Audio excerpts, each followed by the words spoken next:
Here is a basic structure of our question. As you can see, I have not marked the equal sides or the equal angles.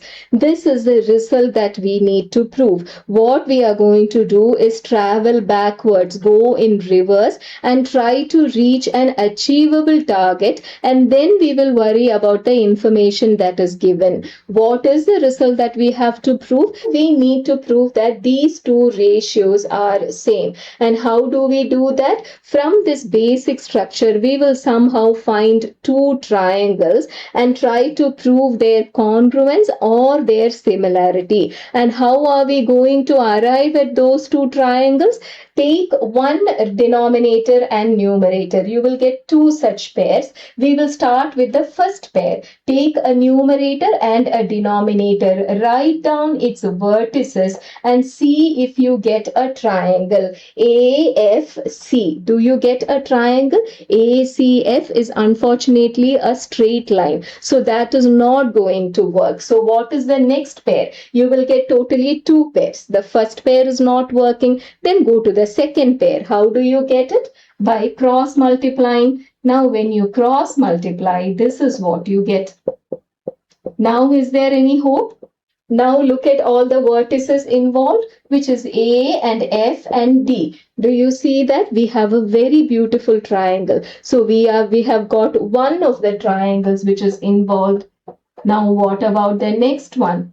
Just one look at it, you know it is hopeless. Why? Because you have four vertices. With four vertices, what you will be getting is a quadrilateral. So there is no hope there. We will start with AFD. So this is how our AFD looks. There is a point C here. I have marked that also. What is the easiest way to get a pair of similar triangles from such a structure? Now you have to remember similar and congruent are different. You cannot get a congruent triangle from this because congruent triangles need to be in the same size and the same shape. But then the good thing about the similar triangle is that they don't have to be of the same size. One can be really small, the other one can be really big. The only thing that needs to be same is their shape, not their size. So how do we get a two similar triangles from this one figure? What do?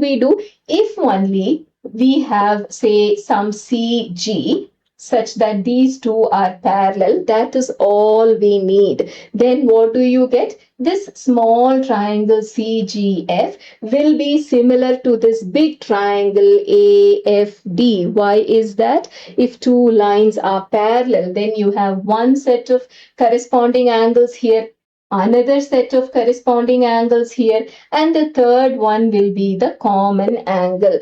Just like that, you will get two similar triangles. And what will be the name of the next triangle? The place where you see A, you have to put C. The place where you have to see F, that F is F itself. It's the same angle. And the last one, where you see D, you can put G.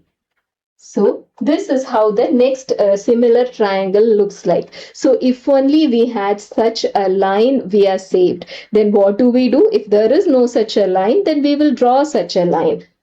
Now from C, we have constructed a line CG which is parallel to AD. Then we know that the two triangles thus formed are going to be similar, which means what? The ratio of their corresponding sides are going to be equal. Which ratio do we need? We need an AF by AD. Then what are the corresponding sides? Where you have AF, you have CF here. And the place where you have AD, you have CG. Now do we get a result? We are almost there. We have got the three of the lines involved. We have got them to be equal. Now all that is left is to prove that CG and BE are equal. And how are we going to do that? Now let us read our question and see what all equal angles and equal line segments we have. What is the information given? BE and EC are equal in measure.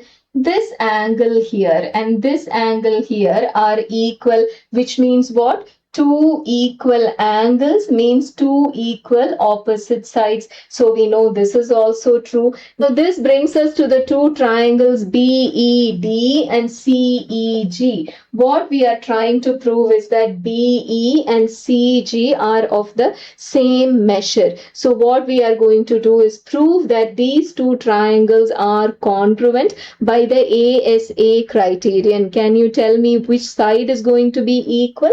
BE and CE are equal because it is given in the question. And what else do you have? BED and CEG are also equal. Those two angles are equal because they are vertically opposite angles. And what is the last set of angles that we can prove? This one here, B and C are alternate interior angles. Why is that? Because that is how we have constructed. We have constructed CG as parallel to AD. If it is parallel to AD, then it will be parallel to DB also. So what do we have? We have the ASA criterion. Two angles and the side in between of them, they are equal, which means these two triangles are congruent. But then what are we going to prove? Our worry is only about this CG. What is CG equal to? What do we know about congruent triangles? Their corresponding sides are equal. That is one thing which is a step up from the similar triangles. From similar triangles, all we can prove is that the ratios are similar, but congruency is the best deal. We can actually prove that they are equal. So CG is going to be equal to BD.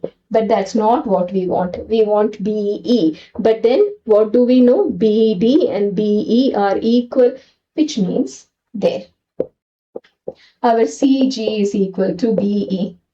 And thus this is the result that follows. So that is all for today. Assalamu alaikum.